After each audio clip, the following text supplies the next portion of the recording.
Boa noite a todos.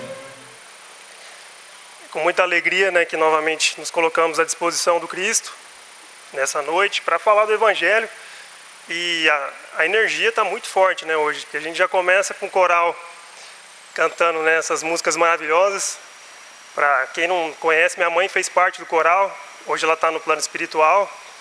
E eu com certeza acredito que ela esteve aqui com vocês hoje ajudando a cantar essas músicas maravilhosas aí.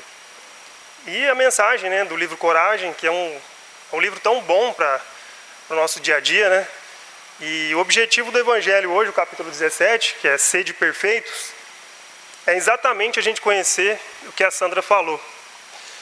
Conhecer um pouco mais de Jesus e o que ele quis dizer quando ele pede para a gente ser perfeitos.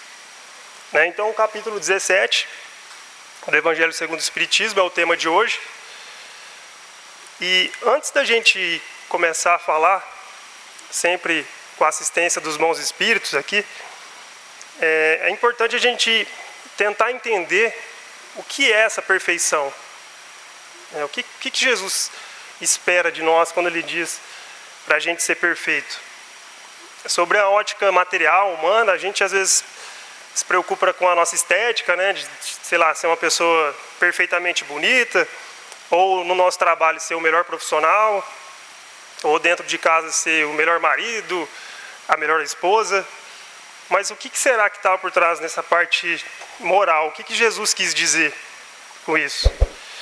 E esse capítulo 17, ele é super importante no Evangelho, porque eu gosto muito desse capítulo também, só colocando aqui para vocês, porque ele foca muito na prática.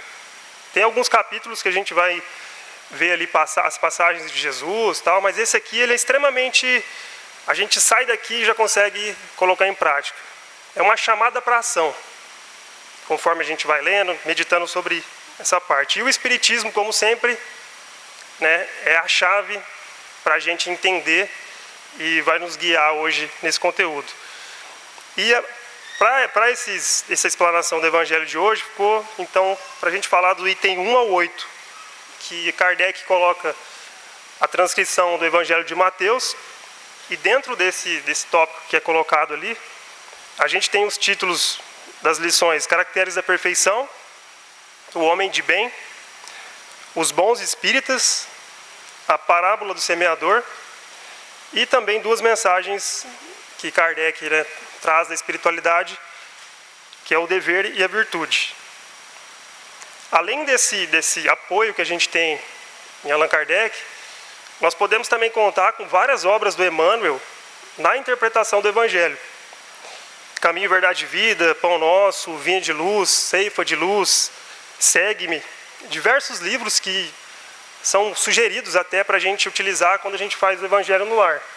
E foi a fonte até para a gente aprofundar um pouco mais nesses ensinamentos de hoje. E quais seriam esses caracteres da perfeição?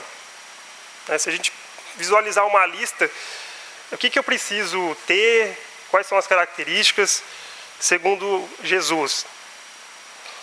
Primeiro, ele sabia que essa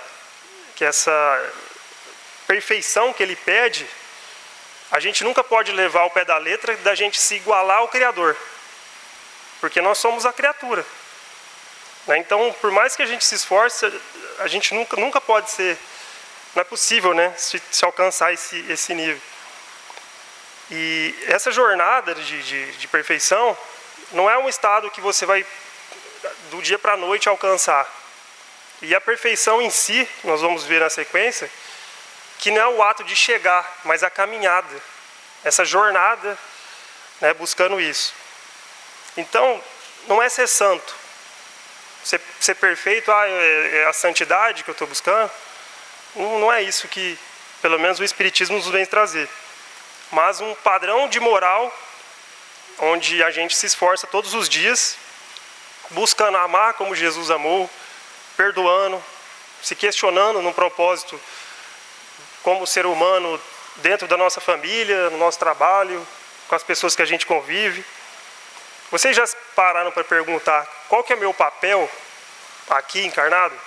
por que eu estou aqui, né? Por que você está sentado aí na sua cadeira, por que você é filho de tal mãe ou de tal pai, por que você tem tal irmã, por que você trabalha numa empresa, por que você enfrenta tanta... Então, quando a gente busca essas respostas e conecta com esse tema aqui da perfeição, a gente vai encontrar que o objetivo final, no geral, é a gente se melhorar. É a gente ser todos os dias uma pessoa melhor. E não é porque eu estou aqui falando hoje que eu tenho essas características. Muito pelo contrário. Sou imperfeito, como todos nós somos aqui, mas eu estou me esforçando, buscando, da mesma forma que todo mundo que está aqui hoje também busca essa melhoria contínua. E no Novo Testamento, então, tem aí o trecho, né, que Allan Kardec colocou para nortear todo esse capítulo 17. Amai os vossos inimigos, fazei o bem aos que vos odeiam e orai pelos que vos perseguem e caluniam.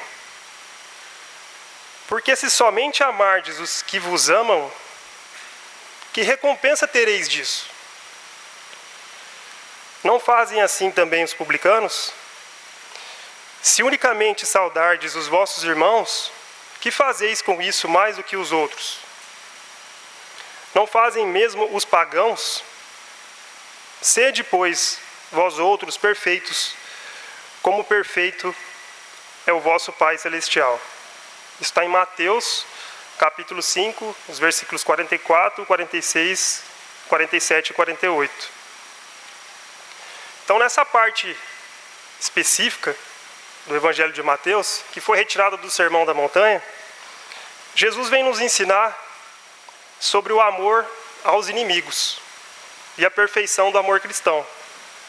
Então ele incentiva a gente não a amar só quem a gente já convive, os nossos familiares, as pessoas que a gente gosta, mas as pessoas que são um pouco mais difíceis, né, da gente amar. E ele conclui esse segmento aqui, né, com essa exortação para a gente ser perfeito igual o nosso Pai Celestial é. E aí eu tenho uma pergunta, né, agora para a gente esmiuçar, né, cada pedaço dessa passagem. E eu sei que a explanação aqui ela não permite, né, esse diálogo, mas quem são os seus inimigos? Para um minutinho aí, pensa, sentado aí na cadeira, quem que vocês acham que são os seus inimigos? Né, a gente tem vários contextos aqui, eu trouxe alguns só para exemplificar, tanto na antiguidade, nas passagens bíblicas, como no dia de hoje, que eu acho que o Evangelho ele tem que ser trazido também para o contexto de hoje.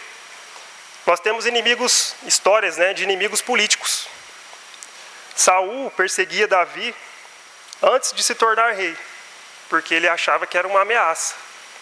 Isso lá atrás. Hoje nós vemos aí a polarização, né, que a gente vive no nosso país, direita, esquerda, cada um com seu ponto de vista, e onde as pessoas classificam aquele que diverge da sua opinião como um inimigo. Nós temos os inimigos pessoais também. O rei de Israel que alugou o rei dos heteus e dos egípcios contra os sírios, é um exemplo que está lá no Velho Testamento. O nosso colega de trabalho, ele, às vezes no contexto ali que a gente trabalha, ele se torna um inimigo. E o nosso vizinho? O som alto, eu no meu caso, meu vizinho está aqui, vou falar rapidinho, tá? Ele fica com o som alto às vezes, e a gente tem que ter testado, né, nessa paciência. Ele fuma, e aí eu tenho que fechar a janela do meu apartamento porque o cheiro vem. Então, assim, exemplos do dia a dia para a gente entender aí o que seria, entre aspas, inimigos, né? E os inimigos religiosos? Né? Os fariseus e os escribas, eles se opunham a Jesus, porque Jesus na época veio trazendo novas práticas, novos ensinamentos. Quem eram os inimigos religiosos de Jesus na época? E hoje a gente vê aí nos dias atuais a tensão que tem lá no Oriente Médio, né? As divergências também de religião, então acontecia lá atrás e continua acontecendo. Temos também os inimigos nacionais ou étnicos, né? Então as disputas aí por terras, nós estamos vendo aí a questão da guerra, né? Tanto lá em Israel quanto da Rússia com a Ucrânia. uma disputa por terra, se declaram inimigos, e está ali de novo mais um exemplo. E Paulo, em Romanos, capítulo 7, versículo 19, ele fala do inimigo interno. Esse é o mais difícil de lidar, porque nessa passagem ele fala que ele passou por um conflito interno entre fazer o bem que ele desejava e o mal que ele acabava fazendo. E no nosso dia a dia, olhando, né, para dentro de nós, e os nossos vícios que a gente carrega, né, os comportamentos destrutivos que nós temos para com nós, né? Às vezes a gente não se alimenta bem ou fica preso numa energia ali negativa, sendo que isso afeta a gente diretamente. Então, acho que pelo menos esses 5 tipos, né, de inimigos que eu trouxe aqui, políticos, pessoais, religiosos, éticos e o inimigo interno, nos ajuda a entender um pouco mais sobre essa parte do que são inimigos e o que a gente, como que a gente ama esses desafios que a gente enfrenta em todos esses contextos. Ainda nessa passagem do Evangelho, então está em destaque ali, por que se somente amardes que vos amam? Então, quando a gente fala sobre amar aos outros, ou até mesmo aqueles que nos desafiam, porque aquele que desafia a gente é considerado um inimigo. Às vezes temporariamente, depois passa. A gente está indo além do básico. Então, isso é o mínimo. Então, naturalmente, a gente é educado com as pessoas que a gente convive, que a gente ama. Mas o desafio real é a gente mostrar a nossa verdadeira compreensão e crescimento espiritual quando a gente consegue amar e ser gentil com aqueles que não são fáceis da gente gostar. Então o desafio está aí. Por que ele fala, né, de a gente amar os nossos inimigos? Porque é o mais difícil, né, de fazer. Porque o restante a gente já faz. Quem que não ama um filho, um parente, às vezes, embora a gente tenha parentes difíceis às vezes, mas esse é um passo importantíssimo para a nossa jornada espiritual, né, olhar dessa forma. Então Jesus sempre explicava, através dos seus ensinamentos, o porquê. Então é muito comum ter essa parte, né, porquê, pois, né, a gente vai ver mais para frente também. E qual é a recompensa? Né, se eu estou amando alguém que eu gosto, que eu convivo ali, tem alguma recompensa em relação a isso? Então quando a gente para pensar, a gente percebe que não há nada de especial nessa atitude, porque a gente faz o mínimo. Então, quando a gente reflete sobre essas ações em relação aos outros, a gente entende que o verdadeiro valor nesse trecho aí é ir além do básico. A gente está fazendo o básico, eu imagino que todo mundo aqui faça o básico. É fazer mais do que é esperado por nós. Então, Jesus está pedindo isso. Vamos se esforçar um pouquinho mais para lidar com isso? E isso ajuda a gente a ver o quanto é importante a gente buscar essa versão melhor de nós mesmos, que é a nossa evolução espiritual. Aí ele pergunta ainda, Mateus relata ali ainda, um questionamento dele. Não fazem assim também os publicanos? Então os publicanos, eles eram os hipócritas, né, da época lá. Então, nós estamos aqui na Terra para ir além, usando o que sabemos e dando exemplo para elevar a nossa existência. Então, se existe algum problema, ou nós somos alguém que está dando motivo, ou pelo menos deixando de compreender o semelhante na condição evolutiva em que ele se encontra, aí nós temos um problema. Porque é comum a gente terceirizar, né? Falar que a culpa é do outro. Ele que me irrita, igual eu acabei de citar meu vizinho aqui, mas assim, a culpa é dele? E a condição evolutiva dele? Quando eu trago essa ótica, aí cabe a mim como eu vou reagir em relação a isso.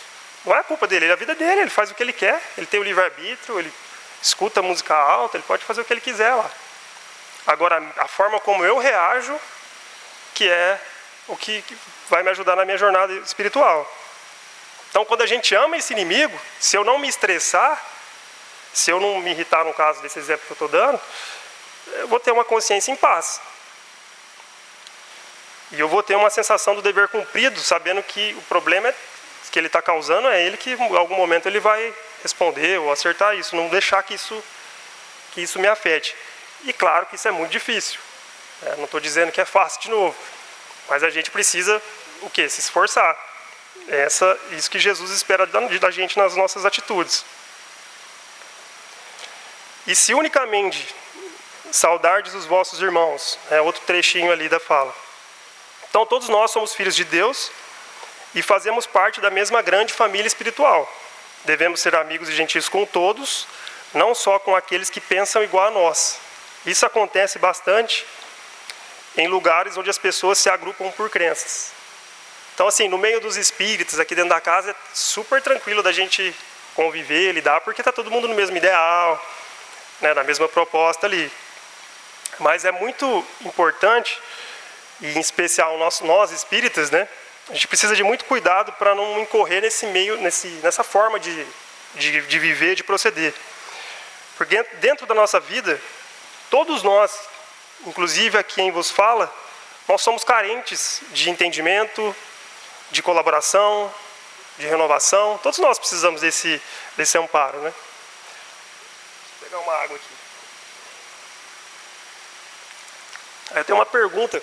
Queria que vocês pudessem interagir um pouquinho, só levantando a mão, tá? Quem aqui tem cachorro em casa? A maioria, Pelo menos todo mundo tem ali. O pessoal dos gatinhos aí me perdoe, tá?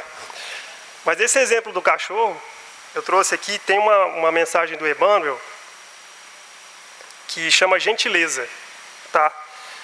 E aí o Emmanuel ele coloca o seguinte, que numa casa, às vezes, este ou aquele ou todos estão amarrados, às vezes um conflito familiar ali.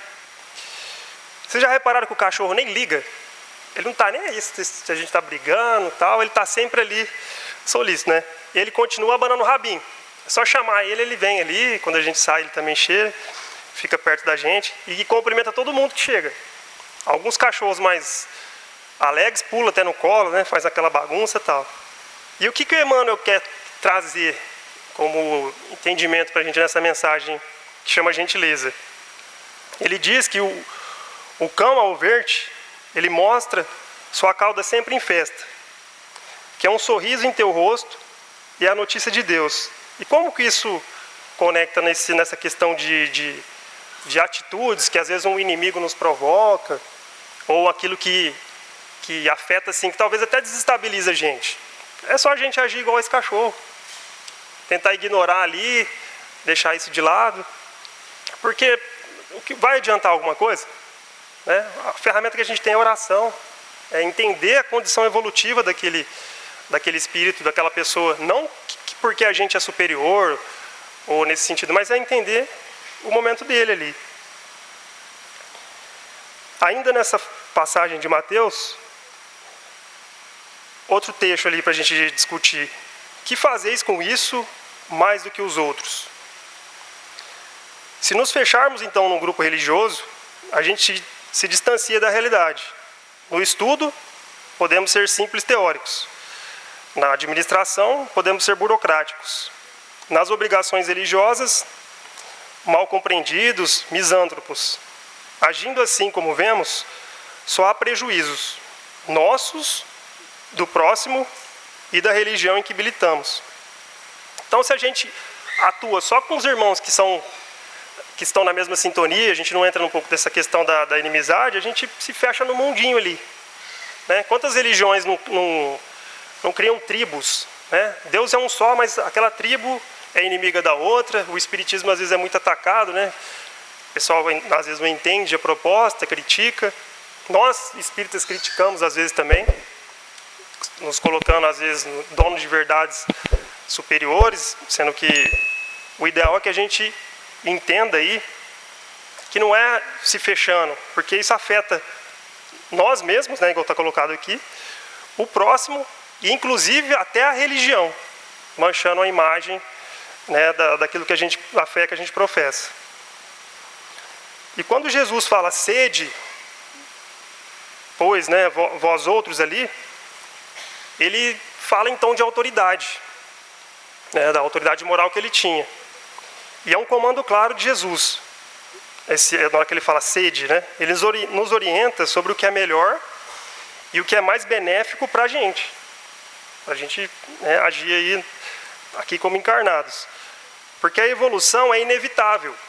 Por mais que você não queira amar o seu inimigo hoje, em algum momento, você vai ser arrastado para que ame esse inimigo.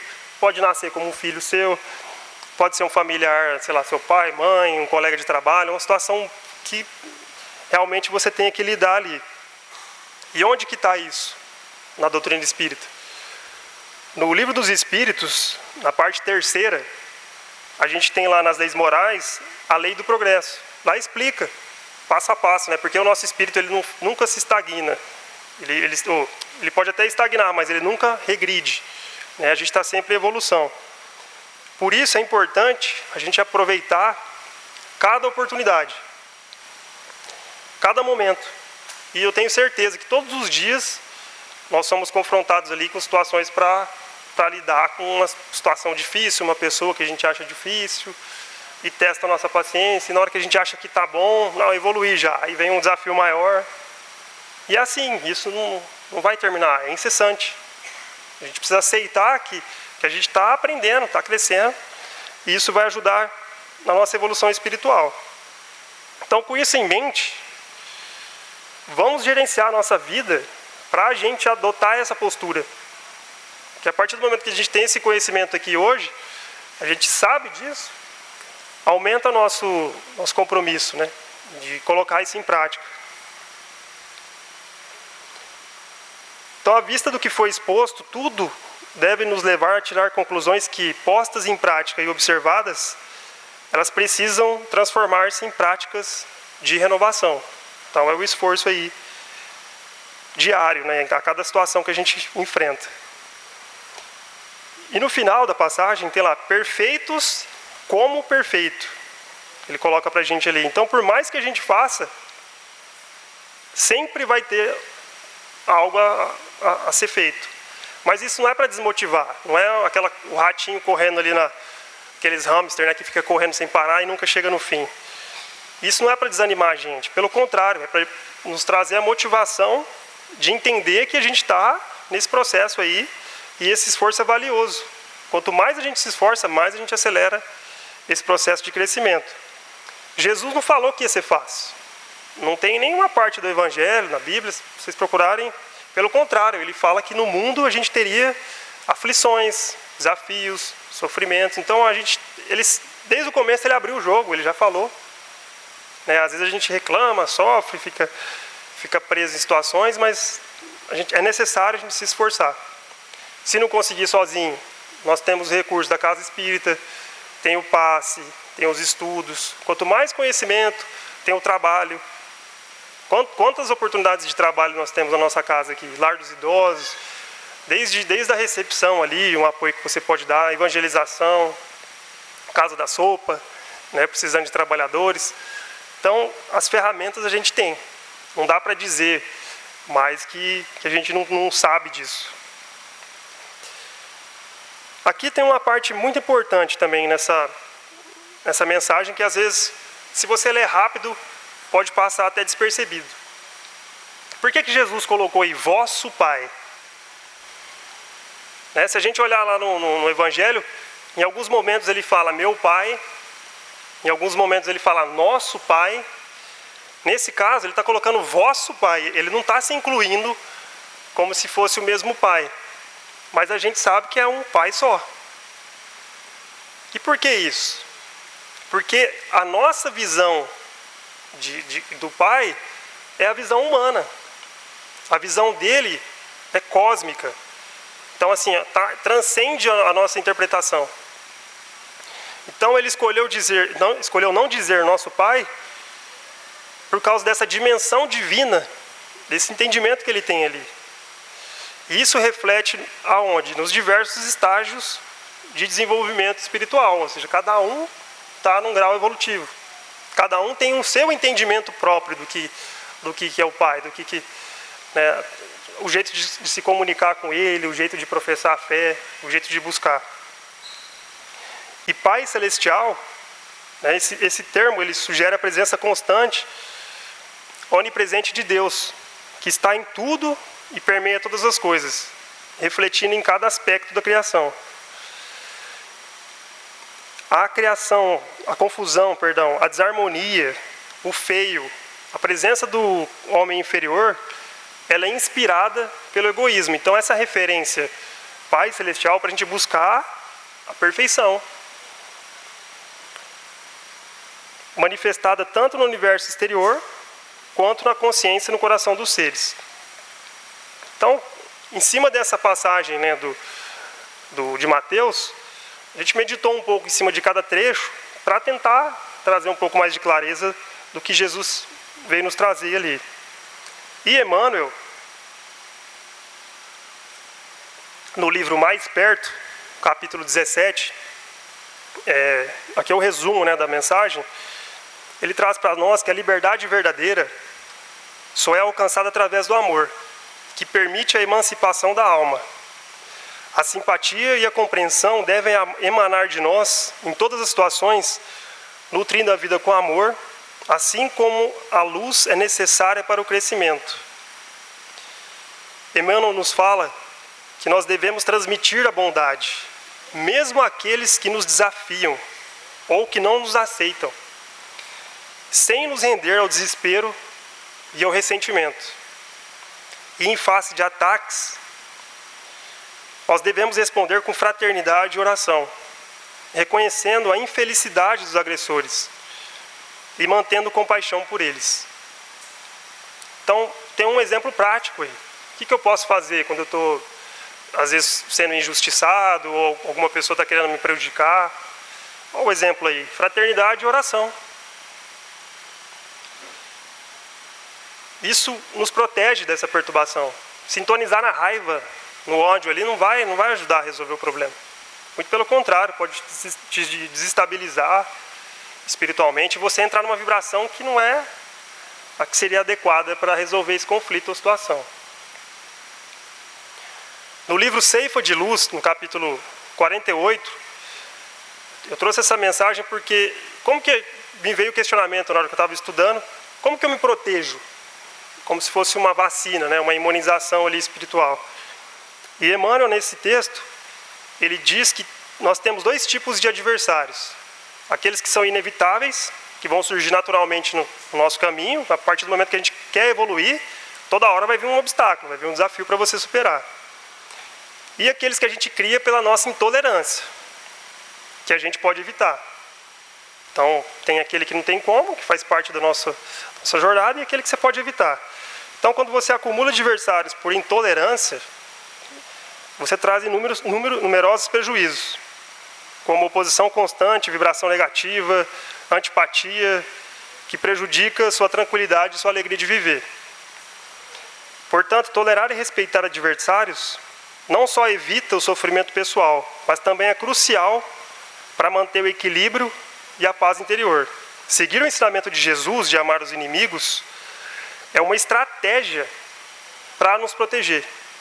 Olha só que interessante. Seguir os ensinamentos de Jesus, se a gente começar a amar os nossos inimigos, é essa vacina, é a estratégia para você se proteger. Não uma conivência com o mal, mas uma fórmula para você alcançar essa paz, né, em momentos ali que essa situação está tirando a sua paz. Então é importante a gente orar pelos nossos inimigos. Às vezes não precisa tomar nenhuma atitude ali, mas na hora que for fazer sua prece, lembra dessa situação e coloque isso em prática. Ainda nesse capítulo, nós vamos ter um texto de Kardec, onde ele traz ali a interpretação dele sobre o homem de bem. Então a gente viu ali os caracteres da perfeição. E o que seria o homem de bem? Então eu resumi em 5 tópicos principais, para que enfatize esses valores espirituais, para ficar fácil da gente entender, para não precisar ler aqui. E recomendo que vocês leiam depois em casa. A essência do homem de bem. Ele vive segundo os princípios de justiça, amor e caridade, sempre avaliando suas ações com a consciência de não fazer o mal e aproveitar cada chance para ser útil. Ele acredita profundamente em Deus, vendo desafios como oportunidades para crescimento espiritual e colocando valores espirituais acima dos materiais. Ou seja, cada obstáculo, cada desafio que o homem de bem enfrenta durante a sua encarnação é um degrau para o seu crescimento.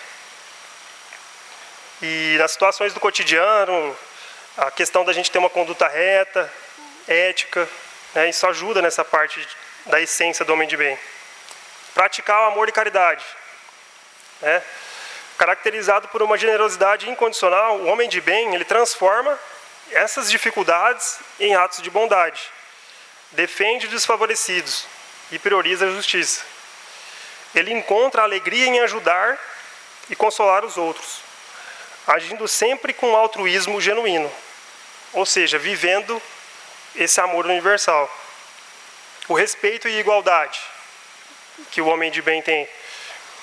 Trata todas as pessoas com humanidade e benevolência, independente de suas crenças ou origens. Ou seja, a gente falou lá atrás, né, da gente se limitar ali, e respeita as convicções sinceras de todos, promovendo um ambiente de igualdade e fraternidade. O homem de bem ainda, ele pratica o perdão e ele busca se conhecer, lembrando sempre de ser indulgente com as falhas alheias. E a gente às vezes esquece de olhar para nós e está sempre apontando ali, né, o erro das pessoas próximas, né? Ele se dedica a melhorar suas próprias imperfeições e nunca se compraz em destacar o defeito dos outros, buscando sempre o bem. Ainda bem que Jesus olha pelas coisas boas que a gente tem, né? Porque pelo olhar dos homens, as pessoas têm a facilidade, a maioria, né, de todos nós, de às vezes observar os defeitos. E quando a gente está numa ordem social e tendo outras pessoas sob o nosso mando, nós devemos usar de maneira responsável esses bens, essa autoridade, esse poder, elevando o moral e evitando a opressão, sempre consciente que a gente vai prestar contas desse poder que é momentâneo, que nós sabemos que é emprestado. Tá? Então tem que saber cuidar também, né, dos bens que a gente, por nosso mérito, conquistou, mas que através de Deus ele foi permitido para a gente encarnar aqui com essas facilidades.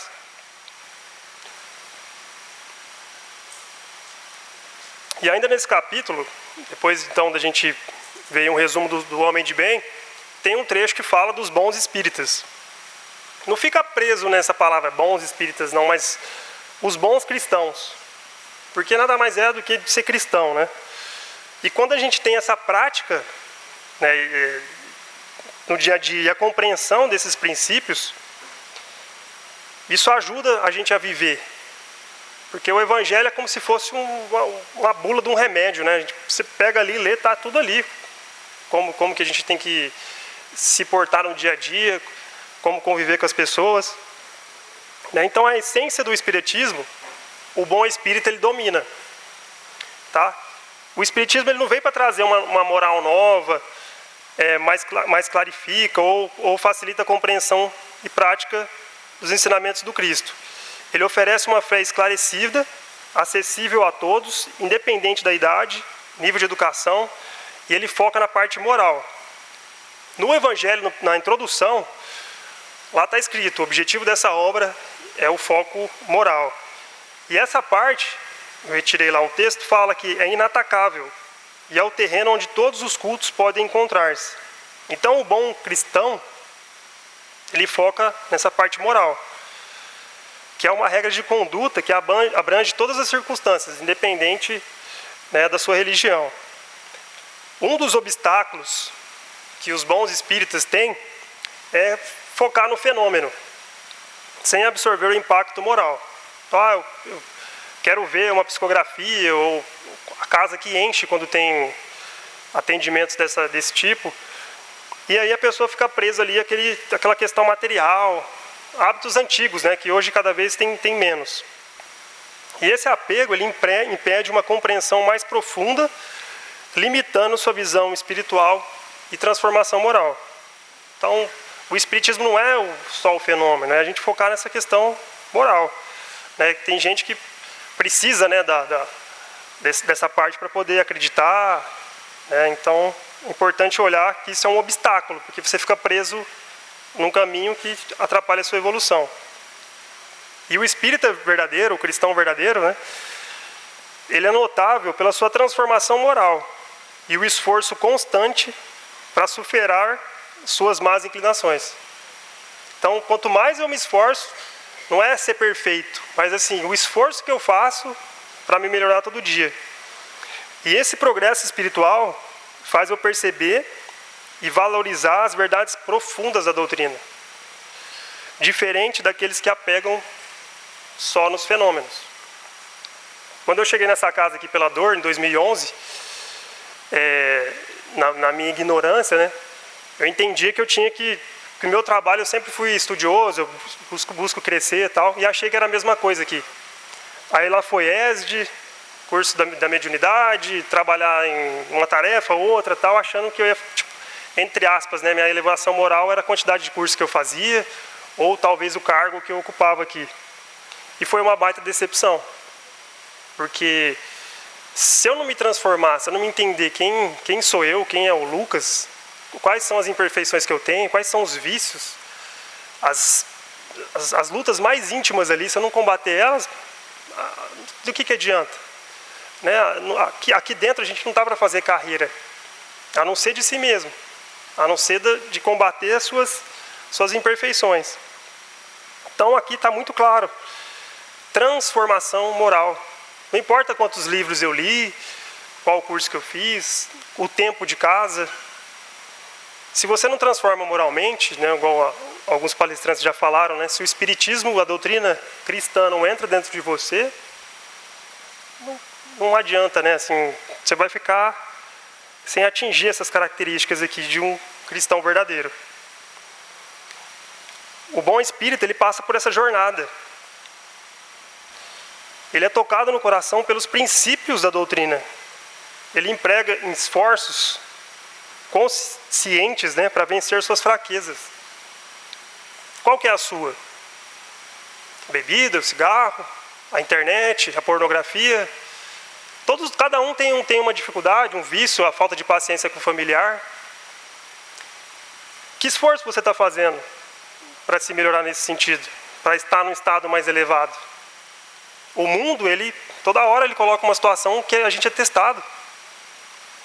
E os espíritos aí menos favorecidos aproveitam essas brechas para às vezes incentivar você numa queda, né? Só que da mesma forma, nós temos também uma torcida imensa do lado de lá, querendo o seu progresso, seu anjo da guarda, os bons espíritos que trabalham nessa casa. Então, essa jornada, ela não é fácil, mas quando a gente coloca ali a alavanca da vontade, da coragem, isso ajuda a gente a evoluir. Ainda sobre a fé e a vida cotidiana, a verdadeira fé espírita não é apenas a crença nos espíritos, mas uma fé que transforma o indivíduo.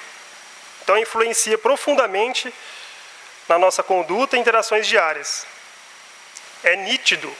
A gente, assim, depois de tempo de casa, né, imagino que tem umas pessoas aqui que estão há bastante tempo, essa mudança. Você percebe, você vai ampliando, você vai dilatando sua consciência.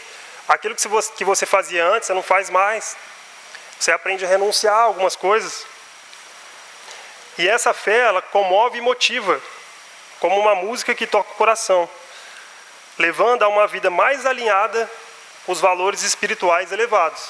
Então você entende o porquê daquilo, que aquilo é um motivo de queda para você, você ajusta isso, cai de novo, levanta. Então é por isso que é importante a gente estar sempre alimentando a nossa fé, participando, né, das reuniões públicas, fazer o evangelho em casa. Deve ser, isso eu acho que é obrigatório, né? Pelo menos uma vez na semana, que é o mínimo. E alimentar essa fé, buscar essa resposta para as nossas dores mais íntimas e as nossas aflições. Nosso tempo está acabando, mas acho que vai dar tempo aqui. E a parábola do semeador? Kardec insere ainda dentro desse capítulo a parábola do semeador. Eu acredito que todo mundo já tem uma visão superficial dela, ou já leu. E eu coloquei aqui alguns pontos que eu considero relevantes para a gente discutir hoje sabendo que há muitas óticas diferentes, né? Momentos da gente interpretar. Cada vez que a gente lê o Evangelho, a gente pega alguma coisa. Mas para essa noite, eu trouxe o seguinte. Jesus ele utiliza então uma metáfora agrícola nessa passagem da parábola do semeador. Que é, eu vou resumir aquela história das sementes, né? As sementes vão sendo distribuídas no caminho. E está lá no capítulo 17, depois vocês podem ler. E ele faz uma metáfora com essa parte agrícola. Então essas sementes, elas representam os ensinamentos divinos. Tá? Então eles caem em diferentes tipos de solo. Cada solo, aqui é um coração, é uma pessoa que está aqui. O que está sendo falado aqui sobre Jesus está caindo como se fossem sementes agora nesse momento. E nessa parábola, isso simboliza as diversas condições espirituais. Ou seja, cada um é um ser individual e recebeu essa semente aí. Ao longo do caminho, essa semente na parábola, ela é perdida quase imediatamente, como se fosse um caminhão na estrada. As sementes vão caindo, né? Então elas são perdidas ali. Isso representa aqueles que ouvem os ensinamentos, mas não internalizam, permitindo que influências negativas os retirem rapidamente. Ou seja, bate ali, mas daqui a pouco, como diz o ditado popular, né? Entra no ouvido, sai no outro. E Kardec compara isso às pessoas que veem os fenômenos espíritas apenas como curiosidade, sem perceber a sua profundidade espiritual. É aquele que dá uma olhadinha ali, e aí vê, depois sai de lá desconfiado.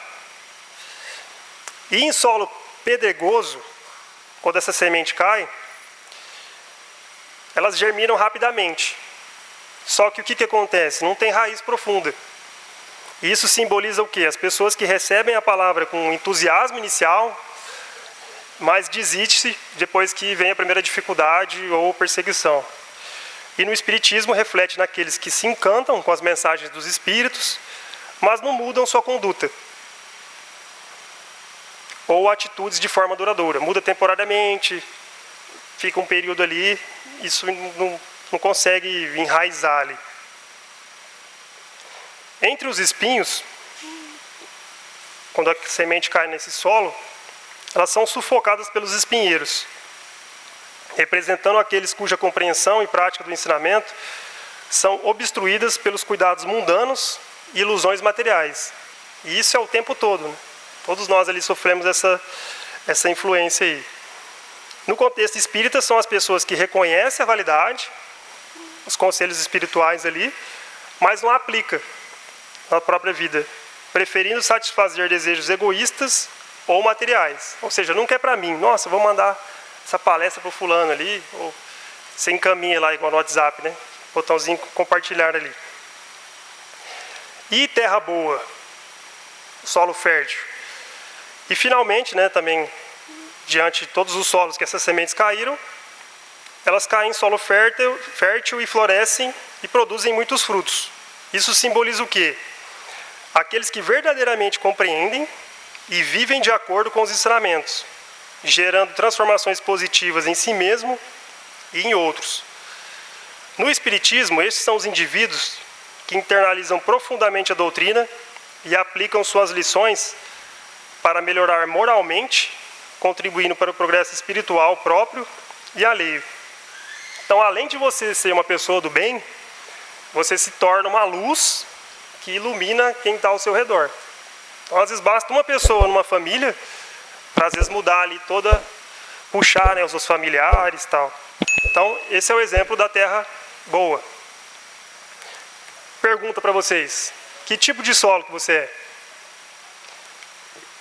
A semente que se perde no longo do caminho, um solo pedregoso, entre os espinhos, ou o solo fértil? É para a gente refletir aí, tá? Claro que existem momentos também, às vezes a terra está boa, né? Aí de repente você volta para o espinho, porque aí você se ilude com as coisas materiais, se perde totalmente e volta. Mas o ideal é que todo mundo, né, caminhe para ser essa terra boa. E ainda nesse capítulo, nossa, está escrito errado ali, intrudes. Ali é instruções, tá? É que está em russo, tá? o dever e a virtude. Então tem duas mensagens ali, também resumida, não vou ler aqui, porque o nosso tempo já está no limite. Nessa mensagem, o dever de Lázaro, ele coloca que o dever, né, sobre o texto ali, é descrito como uma obrigação moral intrínseca do indivíduo, tanto para consigo quanto para com os outros, servindo a lei da vida que permeia todos os atos, desde os mais simples até os mais elevados. E essa mensagem, né, que é de um espírito que Kardec colocou ali, ressalta a importância de uma consciência moral ativa, que busca superar as tentações e sofismas da paixão, através do amor a Deus e às criaturas, refletindo a beleza das virtudes divinas. Ele enfatiza que a verdadeira bravura da alma, está em enfrentar as angústias das nossas lutas morais, né, com integridade e firmeza, amando o dever como uma expressão da vontade divina em busca de uma humanidade aperfeiçoada. Então, às vezes vem o golpe ali, né, na nossa caminhada, e a gente dá aquela desanimada. Então, a verdadeira bravura da alma é a gente enfrentar isso tendo essa ótica, né, que isso é para a nossa evolução, né? Deve ser visto como um elemento para a nossa evolução, o que você está passando de dificuldade ali. E sempre autoavaliar a prática de agir em benefício da felicidade. Na outra mensagem, a virtude, de François Nicolas Madeleine, em Paris também, a virtude, né, esse espírito traz, é considerado o ápice das qualidades que definem um homem de bem, englobando bondade, caridade, laboriosidade, sobriedade e modéstia. A verdadeira virtude se manifesta discretamente, sem ostentação, vivida mais pelas ações do que pela proclamação das suas qualidades. Então, não tem necessidade de se autoafirmar, né? A gente precisa trabalhar isso de forma discreta. Essa mensagem destaca que o verdadeiro espírita, ele deve evitar o orgulho e a vaidade, praticando a virtude com humildade, reconhecendo que, através dessa postura, ele contribui para a redenção da humanidade. Essa frase aqui, eu acho que ela é muito falada na nossa casa aqui e foi falada durante essa palestra. Reconhece-se o verdadeiro espírita, o cristão, pela sua transformação moral e pelos esforços que emprega para domar suas inclinações más. Eu poderia encerrar com essa frase, que é o ponto principal. Só que eu modifiquei ela um pouquinho aqui, fui não sendo pretensioso aí, mas de uma forma que eu acho que fica um pouco mais clara para a gente entender, e tem alguns elementos aqui que eu gostaria de trazer para vocês. Ó. A verdadeira essência do espírita revela-se na busca contínua pela transformação moral. Ou seja, todo dia, acordou, foi dormir, amanhã, sempre. A gente buscando isso o tempo todo. E na dedicação incansável. A gente vai cansar em algum momento, mas vamos, né, buscar isso, se fortalecer através da oração, para superar as nossas próprias imperfeições. Somos todos imperfeitos aqui. E embora a perfeição absoluta seja um horizonte distante, cada esforço sincero e cada progresso nos elevam e inspiram os outros. Ou seja, você se esforçando a ser melhor, você vai inspirar alguém. Contribuindo para a harmonia e a elevação de todos, vivendo os valores divinos em cada decisão e os atos do dia a dia. Então, está no esforço, está na gente sair daqui e colocar em prática. Então, o próximo passo é a gente praticar isso. Jesus está sempre conosco e está apontando para você aí, sentado nessa cadeira. Bora praticar? Que assim seja.